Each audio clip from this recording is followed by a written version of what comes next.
Hallo und willkommen auf meinem Kanal. Vor ein paar Tagen habe ich eine schöne Grabbesteck-Idee gesehen und von daher habe ich mir jetzt gedacht, dass ich diese auf meine Art und Weise mal nachbasteln werde.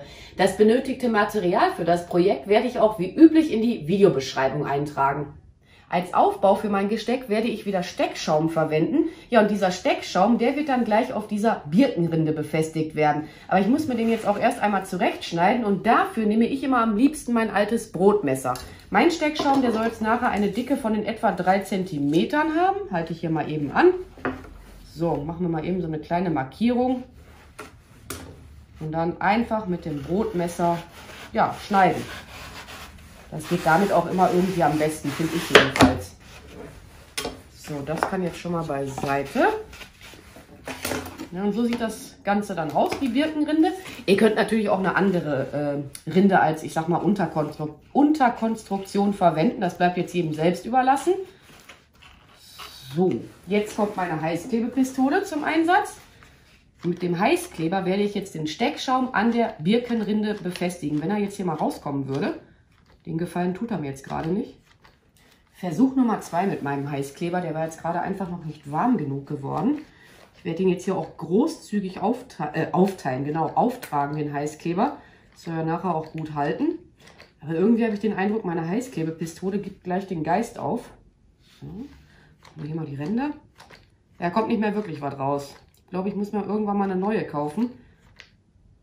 Das sollte jetzt erstmal fürs Erste schon mal reichen. Und jetzt werde ich gleich mit meinem Heißkleber auch hier die Ränder von meinem Steckschaum an der Birkenrinde befestigen. Weil so wird das jetzt noch nicht wirklich gut halten.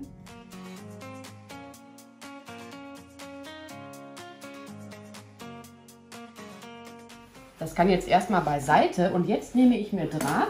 Der hat jetzt eine Stärke von 4 mm und aus diesem Draht forme ich mir jetzt wiederum ein Herz. Ich mache das aber jetzt so, dass der Anfang von dem Draht da ist, wo die Spitze vom Herzen nachher ist. So, jetzt versuche ich auch die Proportionen so einigermaßen an diese Größe hier anzupassen. Ist jetzt auch ein bisschen friemelig, sich da ein Herz rauszuformen. Ich schneide den Draht jetzt auch noch nicht ab. Das mache ich erst, wenn ich mein Herz, sagen wir mal, so grob jetzt ausgeformt habe. Allerdings würde ich jetzt den Draht auch ein bisschen großzügiger abschneiden. So. Na, komm schon. Das war jetzt eine ganz alte Drahtschere. So, eben anhalten. Ja, so groß kann das ruhig sein.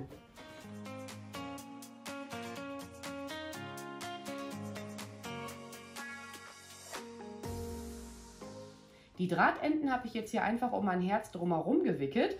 Und in meinem Fall hat das jetzt in etwa eine Größe von, ja, 22 cm. Und auf der Seite sind es so 23 cm. Naja, und an diesem Draht wird jetzt wiederum feiner Bindedraht drumherum gewickelt werden. Ach ja, was man jetzt auch hätte machen können, ihr nehmt so einen richtig schönen Schmuckdraht. Den gibt es ja auch zum Beispiel, ich weiß nicht, in rosa, in rot. Dann könnte man sich jetzt die Arbeit, die jetzt kommt, auch letzten Endes sparen, wenn man möchte. Ist jetzt auch egal, an welcher Stelle des Drahtes ihr den feinen Bindedraht befestigt. Und so sähe das ja jetzt noch ein bisschen mysteriös aus. Von daher werde ich da jetzt Tilansien drumherum wickeln. Einige kennen das Material auch unter dem Namen Curly Moos oder auch Dschungelmoos. So habe ich das auch schon gesehen oder angepriesen gesehen unter dem Namen Dschungelmoos. Müssen wir das hier mal eben ein bisschen auseinanderfriemeln. Ich wollte schon Islandmoos sagen, Dschungelmoos. Das lege ich mir jetzt hier mal so drumherum. Dann mache ich das aber so dick, dass man diesen grünen Draht nicht mehr sieht. Es wird jetzt ganz entspannt mit meinem feinen Bindedraht hier komplett drumherum gebunden werden. Bei dem feinen Bindedraht müsst ihr nur immer aufpassen, der kann gut und gerne auch mal einreißen. Wenn das jetzt der Fall sein sollte, ist auch nicht schlimm, dann macht ihr den einfach halt nochmal neu dran.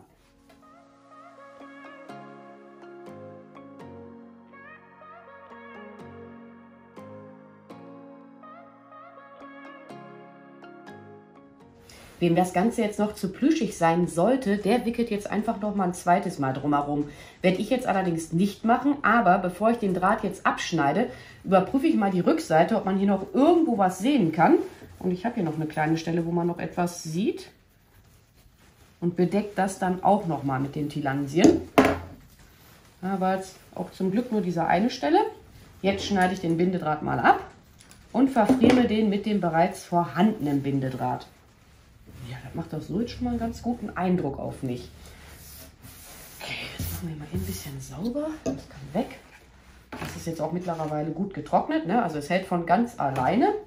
Jetzt halte ich hier mein Herz mal an, ob mir das so gefällt. Man kann so ein Herz jetzt auch zum Beispiel ein bisschen krummer reinmachen oder halt so gerade. Ich muss jetzt mal eben selber noch mal überlegen, wie ich das gerne haben möchte. Ich denke, ich werde mein Herz so ein bisschen krummer darauf befestigen. Und dann nehme ich jetzt mal wieder Heißkleber hinzu. Mache ich jetzt hier mal auch wieder großzügig dran. Das Herz wird aber jetzt gleich auch noch zusätzlich mit Krampen befestigt werden. Also für den ersten Halt ist das mit dem Heißkleber gar nicht mal so verkehrt. Mal schauen. Ja doch, so sieht das schon mal ganz gut aus. Krampenbox, komm mal bitte rüber. Die Krampen, die verwende ich aber auch immer so lange, bis die dann wirklich hinüber sind. Das sind jetzt Krampen aus dem letzten Jahr. Die haben jetzt hier so ein bisschen angefangen zu rosten. Aber ich sag mal so, die sieht man ja nachher auch nicht mehr.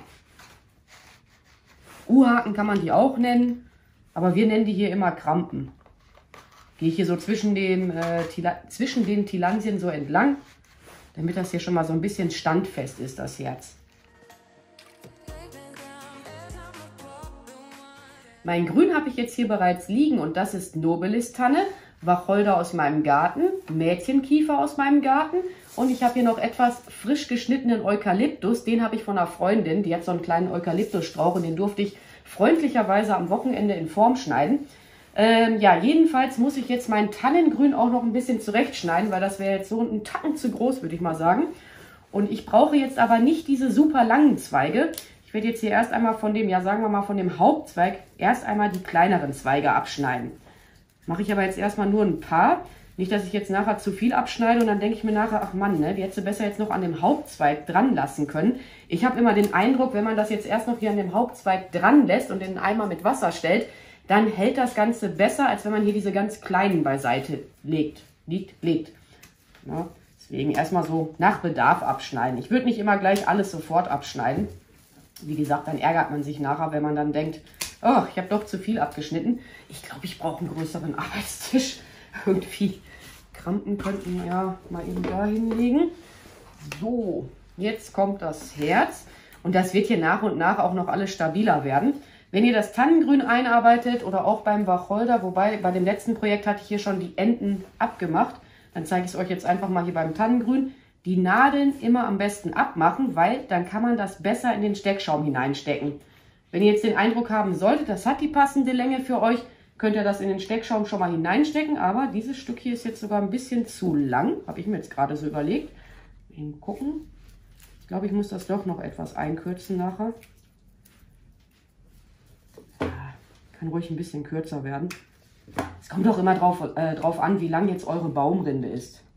Und dann stecke ich das ganz entspannt in meinen Steckschaum hinein. Und arbeite, ja, letzten Endes so nach Gefühl, ne, wie ich das halt für richtig halte. Ich bin auch noch am Überlegen, ob ich mir nachher noch ein bisschen Wacholder hole. Was ich jetzt noch sagen wollte, hier an den Stellen stecke ich das auch so ein bisschen schräg in den Steckschaum hinein. Hier an den an den Rändern, da werden jetzt nur so kleinere Stückchen eingearbeitet werden. Das wäre ja Quatsch, da jetzt so ganz lange hineinzustecken. Auch so ein bisschen schräg. Ne, wie schon bereits erwähnt, einfach so machen, wie ihr halt denkt. Aber ich glaube, ich werde jetzt als erstes nur das Tannengrün einarbeiten. Und die nächste Schicht wird dann höchstwahrscheinlich mit dem Wacholder werden. Ja, mal gucken, ich melde mich dann einfach wieder.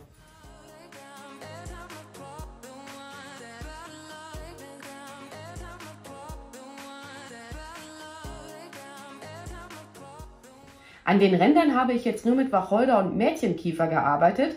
Ja, und jetzt kommt die nächste Schicht Grün. Und das Grün wird jetzt einen Tacken kürzer sein als hier das Tannengrün oder vielmehr die Nobilis-Tanne. Halte ich hier erst einmal an. Ja, es kann ruhig noch ein bisschen kürzer werden, mein Wacholder. Ich muss jetzt hier auch die untersten Zweige mal wegnehmen. Legen wir mal beiseite. Vielleicht werden die gleich noch eingearbeitet werden. Und stecke ich jetzt hier einen Tacken höher hinein als das Tannengrün. Mal eben gucken, bevor wir es hier einarbeiten.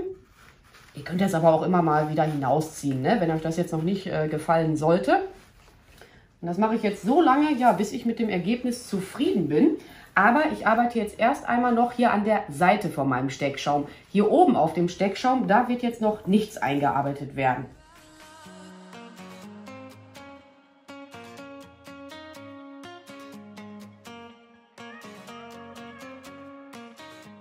Wenn ihr jetzt auch so Zwischenstücke vom Wacholder noch haben solltet, die kann man aber auch super einarbeiten. Einfach dann mal zurechtschneiden. Ja, hier passt das jetzt schon fast bei mir. Dann nehme ich hier das Ende einfach mal noch ein bisschen weg. Bündig bis zu dem nächsten Stück Grün. Dann sieht das so aus, als wenn das so ein Ende vom Wacholderzweig wäre. Weil ich habe hier irgendwo noch eine Stelle, da habe ich jetzt gerade gedacht, da könnte doch noch etwas Wacholder hin. Ja, nehme ich auch hier die untersten Zweige mal weg. Man kann die Sachen auch übrigens mit der Heißklebepistole dann auch befestigen. Wenn ihr jetzt den Eindruck haben solltet, ach, hätte ich jetzt doch noch gerne was gehabt, dann nehmt ihr einfach mal die Heißklebepistole. Mädchenkiefer mal vorsichtig hochschieben. So, mal mir selber gucken, wo es reingeht. Irgendwann ist der Steckschaum auch relativ voll. Ne, das merkt ihr dann auch. Ja, so sieht man das doch gar nicht, dieses Ende. Ja, wobei ein bisschen, da kann man jetzt einfach ein bisschen, ja, letzten Endes, ja, ich will es jetzt gar nicht sagen, rumfuschen. Dann mache ich jetzt hier gleich noch ein bisschen Grün mit der Heißklebepistole dran.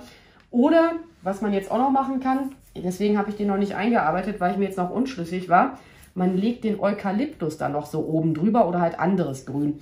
Aber, möchte ich den Eukalyptus mit einarbeiten oder nicht? Falls ihr den einarbeiten solltet, hier im untersten Bereich auch mal die Blättchen entfernen, dann könnt ihr den auch besser in den Steckschaum hineinstecken. Wenn ihr jetzt schon solche Enden haben solltet, dann braucht ihr da gar nichts mehr abschneiden.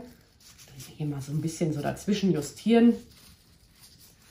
Auch mal das vorherige Grün einfach mal anheben, ne? Wenn ihr jetzt denkt, hätte ich doch gerne gemacht. Und da hineinstecken. Schauen, wie das aussieht mit dem Eukalyptus. Ach, ich glaube, der macht sich da ganz gut, ne? Ist dann auch so eine Unterbrechung mit den größeren Blättern.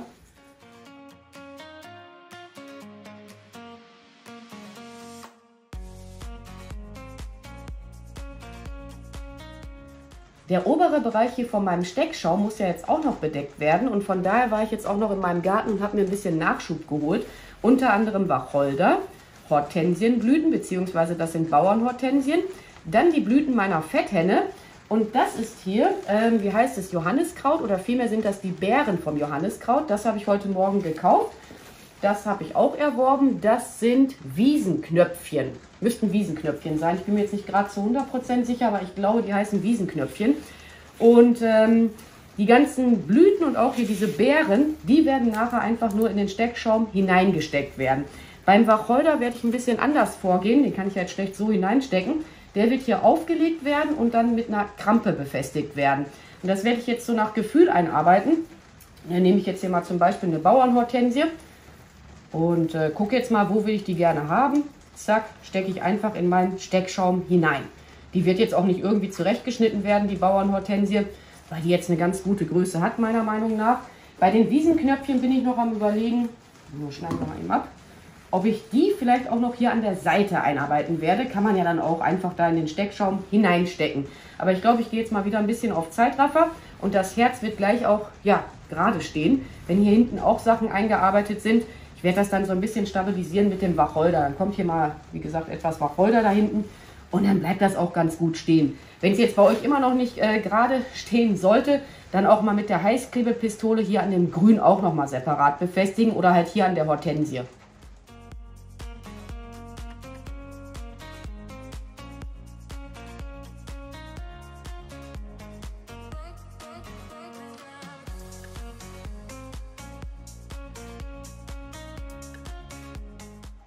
Ich bin jetzt fast fertig mit meinem Grabgesteck. Das Einzige, was ich jetzt noch einarbeiten werde, sind ein paar Bucheckern und die befestige ich mit der Heißklebepistole.